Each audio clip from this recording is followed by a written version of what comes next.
1절에서 10절입니다.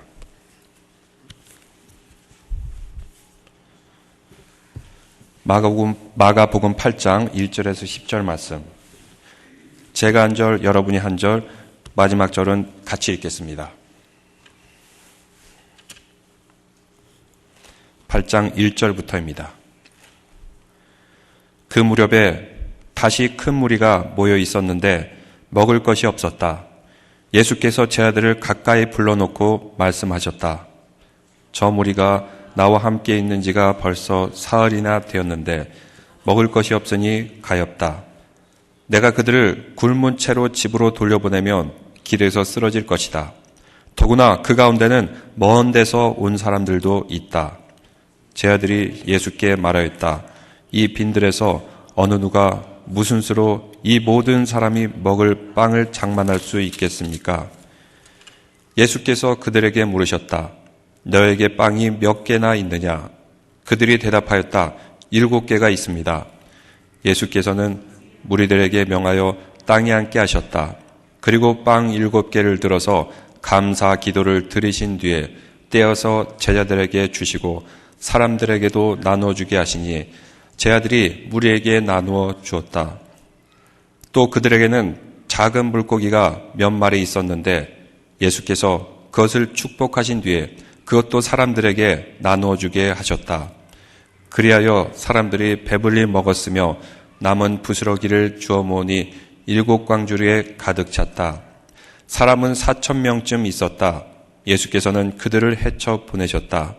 그리고 곧 제자들과 함께 배에 올라 달마누다 지방으로 가셨다. 아멘.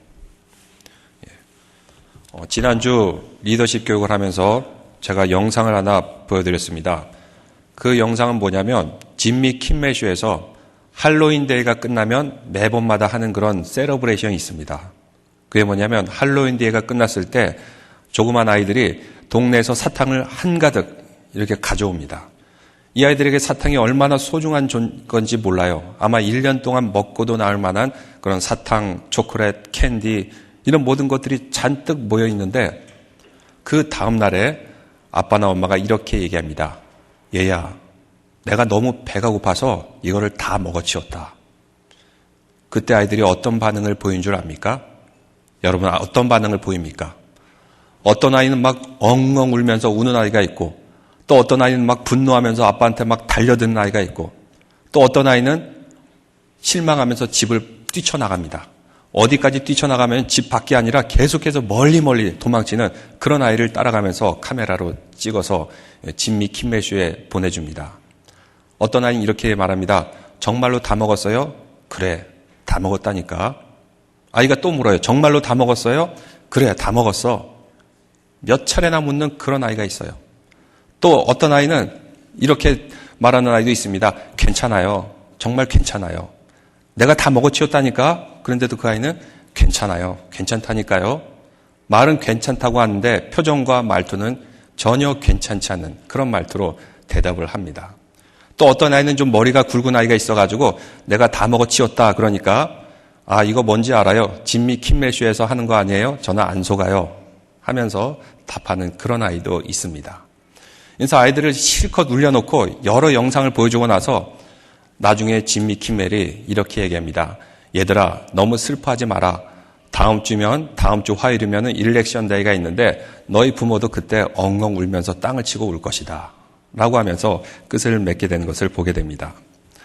어린아이 볼 때 참 귀여우면서도 한편으로는 참 안 됐다는 생각도 듭니다. 사탕, 이게 뭐라고? 이게 사라지니까 마치 천지를 잃은 것처럼 모든 것을 잃은 것처럼 땅을 치며 통곡하고 분노하고 우는 그런 모습. 우리의 모습도 그렇지 않습니까? 진정한 영의 양식이 뭔지도 모르고 세상의 양식을 찾아서 이 세상의 양식이 채워지지 않을 때 이것 때문에 안타까워하고 슬퍼하는 그런 모습들. 이 아이들은 사탕을 가지고 그랬지만 혹시 여러분들은 지난 그 대통령 선거 때문에 그렇게 땅을 치며 울고 통곡하지는 않았는지 모르겠습니다.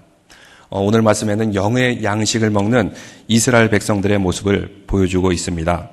11월은 무엇보다도 우리가 감사하는 달입니다. 우리가 감사할 게 얼마나 많이 있습니까? 여러분 이렇게 장식이 아름답게 돼 있죠. 이제 다음 주 추수감사 예배 때는 더 풍성한 장식으로 꾸며질 것입니다. 그리고 지금 영상이 나오는데 아직 카메라가 안 바뀌어서 지금 흐리는데 여러분이 이제 처음으로 이제 영상이 바뀐 후 이 스크린을 보는 여러분이 그런 영광을 오늘 아침에 갖게 되는 것입니다. 영상 공사를 하느라고 또 많은 분들이 수고하여 주셨습니다. 이렇게 우리는 생각할 때마다 감사와 기쁨이 넘치는 그런 삶을 살 수가 있어요. 그런데 자꾸 불평하고 불만하고 모자란 것을 안타까워한다면 우리 주위가 불평과 불만으로 바뀔 것입니다. 근데 우리가 교회 생활에서, 가정 생활에서, 또 친구들과의 모임에서 불평하고 요청한다고 잘 바뀌지 않아요. 어떻게 하지 서로 변화되고 바뀔 수가 있습니까? 서로 이해하고 사랑하고 용서하고 감사할 때 훨씬 더 쉽게 바뀌게 됩니다. 그래서 에베소서에는 이렇게 말씀하고 있습니다. 항상 기뻐하라, 쉬지 말고 기도하라, 범사에 감사하라. 이는 그리스도 예수 안에서 너에게 원하신 하나님의 뜻이니라. 물론 우리는 항상 기도하지 않을 때가 있어요. 기뻐하지 않을 때가 있어요. 감사하지 않을 때가 있어요. 그럼에도 불구하고 이 말씀대로 감사의 삶을 살 때, 기쁨의 삶을 살 때 이런 모든 것들이 다 하나둘씩 채워진다는 그런 말씀을 주고 있습니다. 오늘 말씀에는 7개의 보리떡과 2마리의 물고기로 7,000명을 먹인 그런 사건이 나옵니다. 마가복음 6장에도 똑같은 그런 유사한 사건이 있습니다. 거기는 무엇이죠? 오병이어의 사건. 보리떡 5개와 물고기 2마리를 가지고 5,000명을 먹인 그런 사건이 있어요. 그런데 8장에서 또다시 이 사건이 나옵니다. 보리떡 7개와 물고기 2마리로 4,000명을 먹인 사건. 이 사건이 똑같고 비슷해 보이지만 뭔가 차이가 있어요. 먼저 기적을 베푸는 대상들이 좀 다릅니다. 마가복음 8장에서는 그 전에 예수님께서 데가볼리 시리아 지역 쭉 순회하다가 다시 돌아왔을 때 이제 이스라엘 지경을 넘어선 데가볼리와 시리아에 있는 사람들이 먼 데서 와서 몰려오게 됩니다. 이 사람들에게 기적을 베풉니다. 그전에는 이스라엘 그 팔레스타인 땅, 그 안에서만 기적을 베풀었는데 이제는 그 기적의 대상이 점점점 넓혀지고 그 지경이 넓혀감을 보여주고 있습니다. 또한 마가복음 6장에는 어떤 특징이 있습니까? 우리가 성경의 기적을 볼 때 어떤 생각을 하죠? 사람들은 이 기적을 볼 때 어떤 사람들은 의심합니다. 그런 일이 과연 일어날 수 있을까? 또 믿음이 조금 있는 사람들은 이렇게 생각합니다. 옛날에는 그런 일이 일어난지 모르지만 오늘날에는 과학 문명, 첨단 과학의 시대이기 때문에 이런 일이 일어날 수 없어. 이렇게 말하고 있는 사람도 있어요. 그러나 과연 그렇습니까? 사실 세상의 모든 순간순간은 다 기적입니다. 사람들의 이해 생각을 뛰어넘는 그런 기적들이 얼마든지 많이 발생하는 것을 보게 됩니다. 기적이란 것은 사람 눈에 볼 때 기적이지만 하나님에게 있어서는 아무것도 아닙니다. 우리의 이해 밖에 하나님께서는 계시기 때문에 우리의 이해를 초월하신 분이기 때문에 세상은 우리의 상식과 과학의 법칙을 뛰어넘는 일이 얼마든지 벌어지는 것을 보게 됩니다. 뉴턴은 사과가 떨어지는 것을 보고 중력의 법칙, 만유인력의 법칙을 발견해냈어요. 모든 물체가 끌어당긴다. 그런데 그 과학의 법칙이 세상을 움직이고 있습니까? 사실 생명체가 생겨난 것도 기적이지만 과학의 법칙에 의하면 소위 말한 진화론에 의하면 최적의 생물들이 나타나야 되죠. 최적의 생물들은 과학의 법칙을 따라야 돼요. 그런데 생명체들은 과학의 법칙을 따르지 않습니다. 중력의 법칙, 만유인력의 법칙을 떠나서 날아다니는 새가 있어요. 여러분 새를 볼 때마다 참 기적이라고 생각하지 않습니까? 어떻게 저렇게 중력의 법칙을 거슬러서 생물이 저렇게 날아다닐 수 있을까? 또 뉴턴이 보았던 그 사과나무, 모든 것이 땅에 붙어 다니면서 이 중력의 법칙을 따라야 되는데 이 사과나무는 중력의 법칙을 거스르고 점점점 높이 올라갑니다. 그리고 다시 사과가 열매를 맺고 땅으로 떨어지는 이 자체. 이 자연의 순환 자체가 바로 기적입니다. 우리의 삶이 바로 기적이에요. 그래서 이 기적은 하나님께서 원하시면 언제든지 일어날 수 있습니다. 또 사람들이 착각합니다. 기적을 봤을 때 이 기적 자체만 바라봅니다. 사실 성경에 기적이 나온 이유가 있는데 그 이유를 요한복음에서는 표적이다, 세메이야, 사인이다 이렇게 설명하고 있어요. 이 기적은 옛날에 일어난 기적이 아니라 오늘을 살아가는 우리에게 뭔가 메시지를 주기 위해서 이 기적이 나타난 것입니다. 이 기적이 오늘 나에게 의미하는 바가 무엇입니까? 나에게 무엇을 말하고 있습니까? 이것을 바라봐야 됩니다. 그래서 우리가 성경의 기적을 바라보면서도 오늘 현재 우리가 어떻게 이 기적을 실현하며 살아갈 수 있을까? 우리는 지금 어떻게 이루고 있지? 이렇게 영의 양식을 먹는 자세로 기적을 바라보시기를 바랍니다. 그러면 이렇게 하나님이 영의 양식을 먹기 위해서 어떻게 우리가 자세를 갖춰야 됩니까? 먼저 첫째로는 온전한 순종이 기적을 이루게 됩니다. 한번 따라해 보시기 바랍니다. 순종이 기적을 이룹니다. 순종이 기적을 이룹니다. 마가복음 6장과 8장에 나타난 그 기적에는 몇 종류의 사람들이 등장하는데 먼저 첫 번째는 가장 많은 퍼센티지 사람들은 군중, 무리입니다. 왜 이렇게 많은 무리들이 예수님을 쫓아오게 되었죠? 왜냐하면 이 사람들은 그 기적을 바라봤기 때문입니다. 기적을 보고 온 사람들, 그 신앙이 잘못된 것은 아니지만 초보적인 수준에 머물러 있는 그런 신앙입니다. 어떻게 보면 당연한 신앙이기도 하지만 군중들, 이 무리들의 차원에 머물러 있는 사람들은 기적의 사건 너머에 있는 그것을 바라보지 못합니다. 또 두 번째 종류의 사람이 있습니다. 오늘 말씀 2절을 한번 다 같이 읽어보겠습니다. 2절, 8장 2절입니다. 저 무리가 나와 함께 있은지 벌써 사흘이나 되었는데 먹을 것이 없으니 가엾다. 먹을 것이 없는 사람들, 이 사람들은 무엇이 부족했을까요? 단지 육의 양식일까요?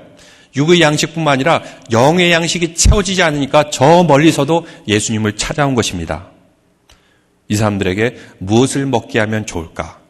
예수님이 제자들에게 묻습니다. 오병이의 기적된 예수님께서 누구에게 그것을 물었습니까? 제자 빌립에게 물었어요. 왜 빌립에게 물었을까요? 핸드릭슨이라는 사역자는 이렇게 얘기했습니다. 훌륭한 스승은 답을 주기보다는 좋은 질문을 던져주는 사람이다.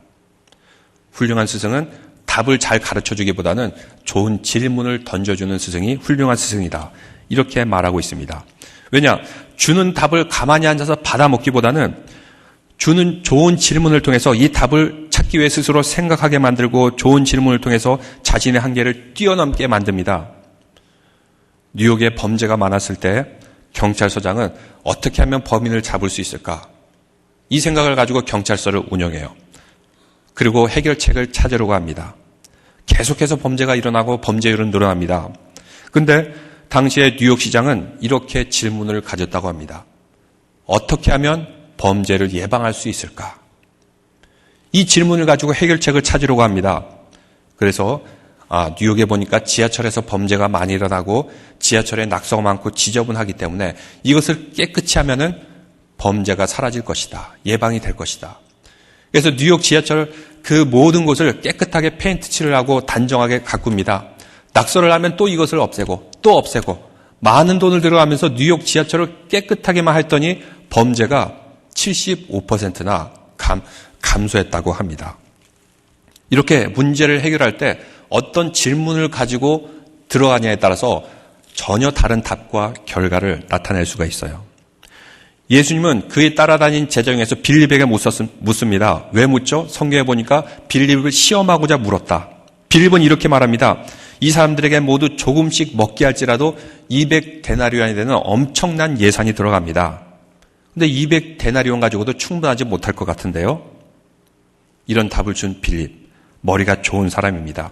계산과 통찰력이 탁월합니다. 정확히 분석을 합니다. 그러나 자신의 지성의 한계, 그 바운더리를 뛰어넘지 못하였습니다. 이런 지성이 주님을 기쁘게 하지는 못하였습니다. 예수님의 뜻을 온전히 따르게 하지 못하였습니다. 지식과 지성이 기적을 만들어내지 못합니다. 지난주에 있었던 미국의 대통령 선거도 여론조사라는 그 지식과 데이터, 빅데이터의 분석, 이런 첨단 지식이 결과를 정확하게 알려주지 않았어요. 왜 그랬죠?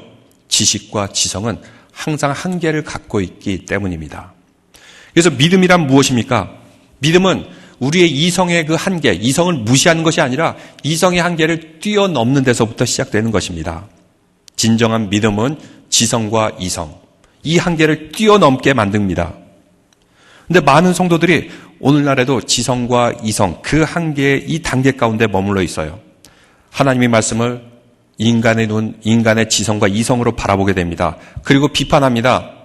나에게 의미가 다가오면 아멘 하고 나에게 의미가 없으면 저리 제껴버리는 그런 마음.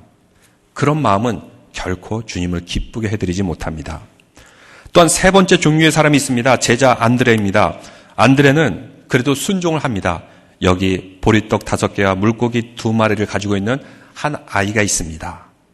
그런데 이거 가지고 어떻게 하겠습니까? 택도 없습니다. 이렇게 사람에게는 내가 그래도 뭔가 순종은 하는 것 같지만 이것을 온전한 믿음으로 완전히 수용하지 못하는 그런 단계가 있어요. 한 발은 믿음, 그래도 한 발은 이성에 딛고 어정쩡한 자세로 서 있는 그런 사람들의 모습. 이것 가지고는 주님의 모습, 주님을 기쁘게 해드릴 수 없습니다. 그런데 오병이어를 경험했던 제자들이 이제는 조금 변화가 되었어요. 8장 6절 말씀 한번 보겠습니다. 다른 반응을 보이게 되는데 예수께서 무리에게 명하여 땅에 앉게 하셨다.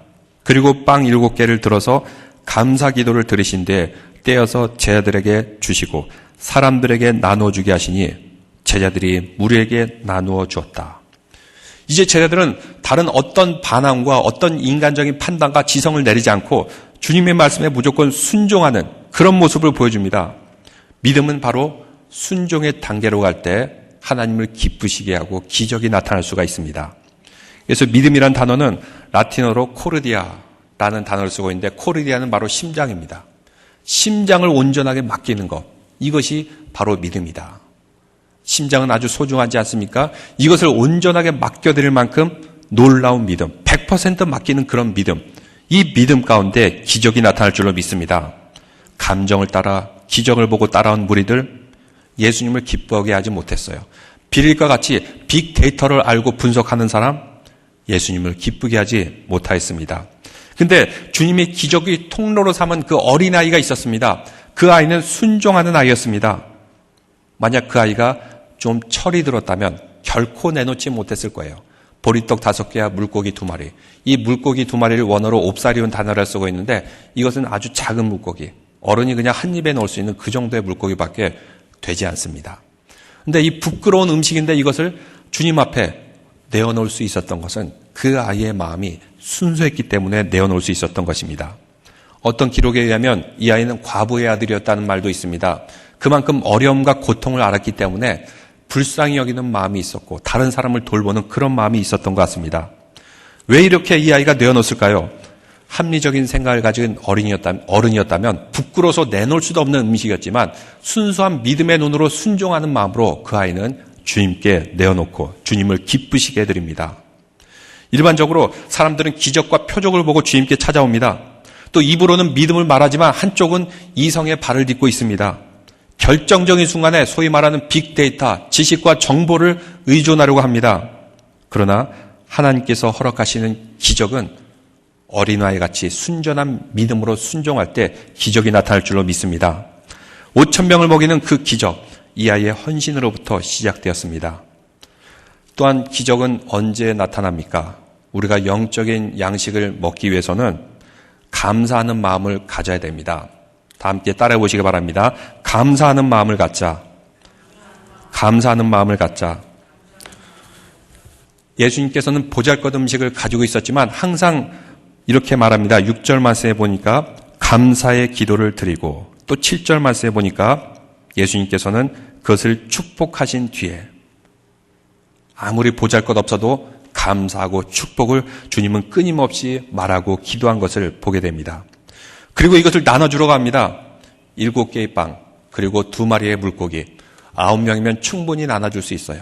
근데 예수님은 모든 제자들이 나와가지고 이것을 조각조각 떼어서 나눠주라 이렇게 명령합니다. 왜 그렇죠? 모든 사람이 다 동참하게 하는 것입니다. 예수님을 믿고 순종하게 만드는 것이에요. 기적은 혼자 외칠 때는 나타나지 않아요. 믿음으로 같이 바라보고 함께 기도하고 함께 동역한 사람들이 움직일 때 바로 기적이 나타날 줄로 믿습니다. 한 사람이 혼자 바라보면 이것은 망상에 지나지 않아요. 그런데 다 같이 바라보게 되면 기적이 나타나게 됩니다. 그래서 존 스토트는 이렇게 말하고 있습니다. 비전에 대해서 말하기를 비전은 인사이트와 포사이트다. 사이트란 말은 본다는 뜻이죠. 인사이트는 안을 본다. 나를 돌아보는 것이고 포사이트는 미래를 바라본다. 앞을 바라본다는 것입니다. 그래서 믿음의 기적이 일어나기 위해서는 비전을 가져야 되는데 먼저 나를 철저하게 돌아봅니다. 그리고 나서 앞으로 일어날 일, 그 기적을 믿음으로 철저하게 바라볼 때 온전한 비전을 이루게 되는 것입니다. 오늘 이런 말씀에 순종하는 제자들이 있었기 때문에 예수님 말씀을 순종하였기 때문에 바로 기적이 나타나게 됩니다. 예수님께서 명하실 때 그 순종하다 보면 기적이 나타나는데 처음에는 제자들도 이해하지 못했어요. 여러분 사절 말씀 제자들이 어떤 반응을 보였는지 한번 보시겠습니다. 제자들이 예수께 말하였다. 이 빈들에서 어느 누가 무슨 수로 이 모든 사람이 먹을 빵을 장만할 수 있겠습니까? Where? 이 빈들에서 Who? 누가? How? 무슨 수로? What? 빵을 먹을 수 있습니까? 아주 합리적으로 따지고 합리적으로 분석하려고 그러죠. 이렇게 합리적으로 분석을 했지만 그래도 이제는 믿고 순종하게 됩니다. 기적이 던지는 의미, 이렇게 순종이 이루어지는 기적은 우리가 예상했던 것을 훨씬 뛰어넘게 이루게 됩니다. 결과가 어땠습니까? 4,000명을 먹이고서도 7광줄이나 남았다. 이렇게 하나님이 주신 축복은 우리가 예상한 것을 훨씬 뛰어넘게 됩니다. 항상 채워주신 하나님, 우리도 이런 놀라운 기적 속에 살아가시기를 바랍니다. 이렇게 순종했을 때 그물이 찢어질 만큼 많은 물고기를 잡은 베드로였습니다. 이런 기적으로 우리 자신을 바라보고 또 앞으로를 바라보시길 바랍니다. 우리 자녀들에게도 앞으로 살아갈 이 땅에서 이런 기적을 바라보시길 바랍니다. 마지막 세 번째, 오늘 기적을 바라보면 또 어떻게 기적이 나타난지 알 수가 있는데 2절 말씀에 보니까 불쌍히 여기는 마음을 가지고 계셨습니다. 먹을 것이 없으니 가엾다. 먹을 것이 없으니 가엾다. 이렇게 말씀하고 있습니다. 이 사람들은 배가 고플 뿐만 아니라 영적으로 허기져 있습니다. 그래서 먼 곳에서 예수님을 찾아온 이유, 마음이 공허하기 때문이에요. 허기져 있기 때문이에요. 음식보다 더 중요한 영적인 양식 때문에 먼 길을 마다않고 이 사람들은 찾아오게 됩니다. 그들은 반드시 생명의 양식을 먹어야 됩니다. 육신의 양식뿐만 아니라 영적인 양식도 먹어야 됩니다. 3일 동안에 계속 예수님의 그 집회를 있다 보니까 너무나도 배가 고팠어요. 나중에 모든 집회가 다 끝나고 집으로 돌아가는 길에 그 빈들에서 광야에서 그냥 픽 쓰러질 만큼 굉장히 허기져 있던 이런 사람들입니다. 이 사람들을 예수님께서는 불쌍히 여기시고 가엾게 여기셨습니다. 우리도 이런 마음을 가지시길 바랍니다. 사람들을 바라볼 때, 이웃을 바라볼 때 불쌍한 마음, 가엾은 마음. 왜 그 사람이 저렇게 살아야 될까? 불쌍하기 때문이에요. 주님께서 긍휼히 여기시기 때문입니다. 그래서 우리도 어려운 사람, 힘든 사람을 불쌍히 가엾게 여기는 믿음의 성도들 되시기를 바랍니다. 3절에 보니까 어떤 사람은 먼 데서도 왔다 그러는데 이방 사람들은 예수님께 오지 않을 줄로 생각했어요. 근데 멀리 있는 이방 사람들도 예수님을 찾아오기 시작합니다. 그들이 가지고 있던 바운더리, 국가의 지경을 넓혀서, 언어의 지경을 넓혀서 먼 데 있는 사람들도 예수님을 찾아오는 지경의 확장이 일어나게 됩니다. 그래서 4절 말씀에 보니까 이 빈들에서 어느 누가 무슨 수로 이 모든 사람이 먹을 빵을 장만할 수 있겠습니까? 그 원래 뜻을 풀으면 이런 의미를 가지고 있다고 합니다. 주님, 저 멀리서 온 이방 사람들을 왜 관심을 갖습니까? 저들은 우리가 상관이 없습니다. 우리 동족, 우리 민족, 아니면 여기 바운드에 있는 예수님을 따르는 이 사람들만 잘 먹입시다. 이러한 의미를 가지고 있다는 것입니다. 여러분, 교회 안에서도 마찬가지입니다. 교회 안에서 우리끼리만 친하게 지냅시다. 우리끼리만 서로 잘 돕고 지냅시다. 저 멀리 있는 이방 지역, 저 멀리 있는 난민들, 우리가 무슨 상관이 있습니까? 여러분 혹시 그런 생각을 가지고 있지는 않습니까? 사랑하는 성도 여러분, 만약 그렇다면 2000년 전이나 지금이나 똑같습니다. 이런 사람들에게 주님께서는 뭐라고 말씀하시겠습니까? 주님께서는 저 멀리 땅끝까지 내 증인이 되라 이렇게 말씀하셨는데 말입니다. 그래서 우리는 이 말씀을 볼 때마다 나의 생각, 나의 관계의 지경을 넓혀서 확장하면서 마음의 지경이 주님 마음에 복되기를 바랍니다. 이제 여러분 소그룹 이동이 있을 건데 항상 소그룹이 오랫동안 지내다 보면 우리끼리만 친해져요. 정말 형제자매 이상으로 친해집니다. 근데 이렇게 바운더리와 한계가 생기게 되면 그 다음에 생각과 그리고 관계의 지경이 넓혀지지가 않아요. 소그룹을 보니까 어떤 분이 참 어려움과 문제가 생겼어요.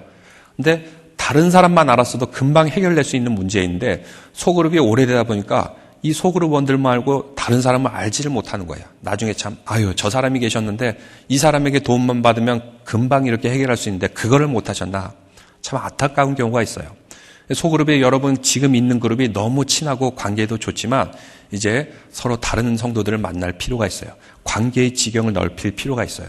우리는 저 멀리 땅끝까지 증인이 돼야 되는데 이 교회 안에서도 내가 편한 사람만 모이고 내가 편한 사람만 만난다면 얼마나 이거 참 좁은 관계입니까? 훨씬 더 넓어지면 우리의 생각과 지경과 은혜와 축복이 넘칠 수가 있는데 은혜 축복도 지경이 넓혀질 수가 있는데 그래서 8절 말씀해 보니까 이렇게 말씀하고 있습니다.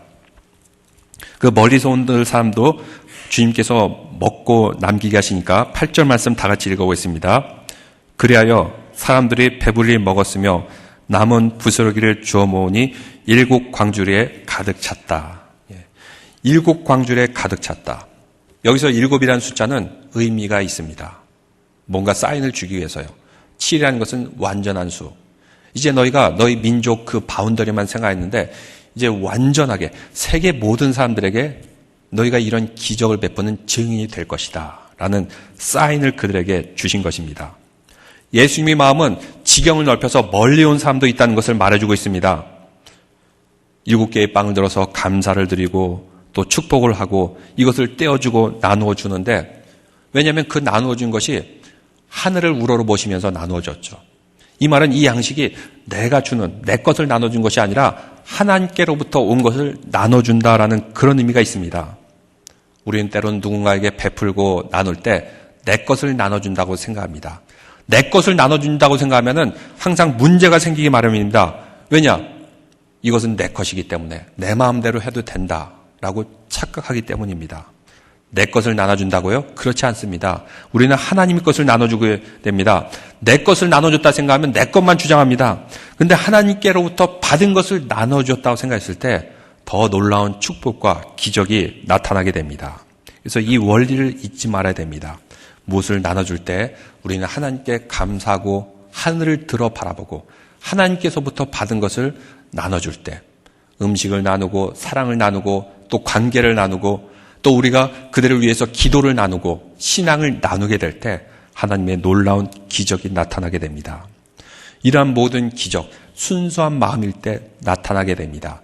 제 아들이 이렇게 순종할 수 있었던 이유는 한 어린아이의 순종으로부터 그들이 큰 영감을 받았을 것입니다. 아마 그들에게 매우 큰 충격이 됐을 것입니다. 그래, 이런 어린아이의 순수한 믿음과 순종이 놀라운 기적을 일으키는구나. 그래서 오늘 말씀에 보면은 이 제 아들이 더 이상 두말 않고 주님의 말씀에 순종하고 있습니다. 우리는 무엇을 나눌 수가 있습니까?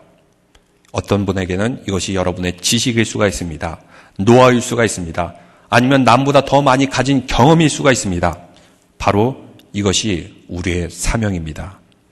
그래서 오프라 윈프리는 이렇게 말하고 있습니다. 그는 우리의 사명이 무엇인가? 내가 남보다 더 많이 가지고 있는 것이 사명이다. 그것이 오랜 연류의 세월, 경험, 지식일 수도 있고 더 많이 가진 것일 수도 있고 또 그가 얘기하기를 남들이 겪지 못한 아픔이 나의 사명이다. 이렇게 말하고 있습니다. 여러분이 살아오면서 겪었던 경제적인 어려움이 있었습니까? 부부 간의 갈등의 경험이 있었습니까? 아니면 중병에 걸렸습니까?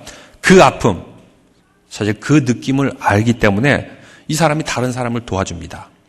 여러분 아픈 사람의 긍휼이 여기고 당장 달려가서 위문한 사람이 어떤 사람인 줄 압니까? 중병에 걸렸다 회복된 사람이 다른 사람의 아픔을 누구보다도 더 잘 이해를 해요. 그 사람들을 돌봐줍니다. 회복되게 기도합니다. 그리고 이런 사람 기도가 큰 능력을 발휘하게 되는 것을 보게 됩니다. 여러분 왜 예수님께서 우리를 긍휼히 여기십니까? 예수님께서는 가장 큰 고통, 십자가의 고통도 친히 몸소 겪으시고 다시 부활하셨기 때문에 세상의 어떤 고통도 누구보다도 잘 이해하십니다. 우리의 아픔을 누구보다도 잘 이해하세요. 그래서 우리가 믿음의 사람이라는 것은 나의 고통, 아픔, 어려운 시절 이것을 한으로 생각하고 한풀이하듯이 복수하듯이 막 풀려고 하지 않고 우리 믿음의 사람들은 이것을 사명으로 승화시킵니다. 이것이 바로 그리스도의 기적을 나타나게 하는 놀라운 능력이 될 줄로 믿습니다.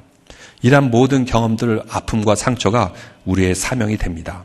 남들이 경험해 보지 못한 것, 또 남들이 겪어보지 못한 것, 이것이 하나님을 위해서 사용할 때 하나님이 역사를 이룰 줄로 믿습니다.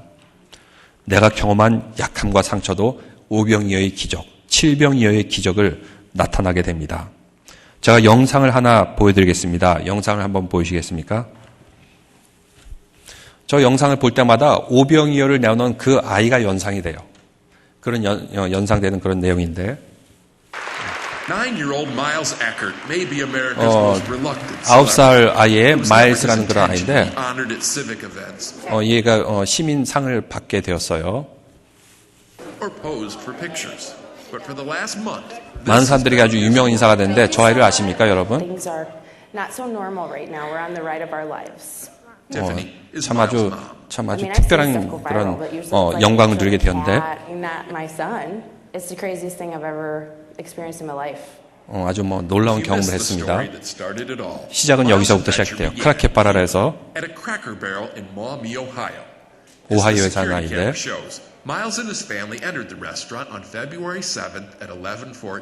레스토랑에 들어갔는데 아주 기뻤어요. 익사이트했어요. 왜냐하면 파킹라에서 $20를 주었기 때문이에요. 처음에 그 $20 준 거 가지고 이 아이가 게임기를 사려고 그랬어요. 근데 그러지 않기로 decide not to 결심했어요. 왜냐하면 그 다음에 저 군인이 들어오는 것을 보고 자기의 죽은 아버지가 생각이 났던 거예요.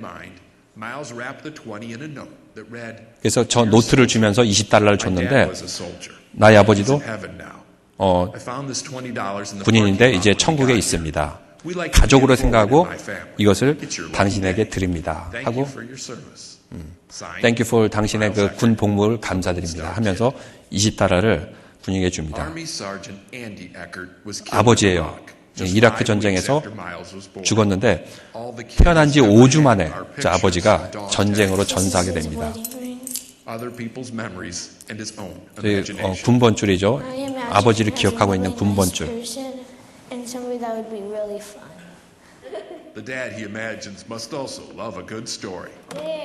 그리고 그 군인에게 $20를 준 다음에 아버지에게 얘기하고 싶었어요. 그래서 어떻게 했냐면 아버지한테 가고 싶어서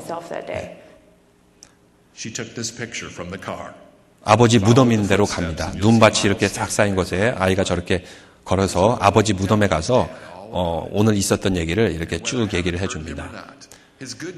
저 편지를 받은 루테닛, 중위 정도 되는 저 군인입니다. Lieutenant Colonel Frank Daly of the Air National Guard is the one who got the note. Kid gave you a bigger gift than $20. A lifetime direction. 그 $20와 그 메모를 받고 인생이 바뀌는 그런 경험이 되었어요. And that 20 has been multiplying ever since. 그 $20가 멀티플라이가 되었어요. 사람들이 그 아이에게 이 감동의 이야기를 듣고 $20를 줬는데 그 아이는 $20를 자기가 받지 않았어요. 이걸 가지고 기부를 했어요. 어떠냐면 스노우볼 익스프레스라는 체리시 자선단체인데 거기는 이제 군인, 베테랑 전사자들 아이를 위한 그런 자선단체예요. 거기다 기부를 했어요. 그랬더니 수밀리언 달러가 되는 그런 기부금이 모였는데 누가 자랑스러워했겠습니까? 그의 아버지가 참으로 자랑스러워 했을 것입니다. 이렇게 기적, 긍휼히 여기는 마음, 저 아이의 마음으로부터 마치 오병이어의 기적을 일으킨 그 아이와 같지 않습니까? 오병이어를 일으킨 그 아이도 그냥 이렇게 평범한 삶을 살지는 않았을 거예요. 전해 내려온 이야기하면은 그 아이는 과부의 아들이다 하는데 아픔과 상처가 있기 때문에 아픔과 상처를 누구보다도 불쌍하게 여기는 그런 아이였을 것입니다.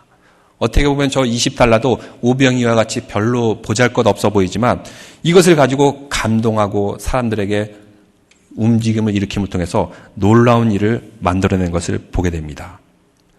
여러분에게는 어떤 은사가 있습니까? 남들이 겪어보지 못한 경험, 남들이 겪어보지 못한 상처, 그리고 여러분이 기도할 때마다 드는 긍휼히 여기는 마음, 가엾게 여기는 마음, 이런 마음이 여러분의 은사인 줄로 믿습니다.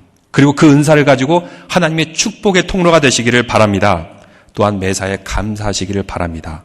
모든 역사, 주님께 감사하고 기도하고 하늘을 우러러 바라본 후에 나타나게 됩니다.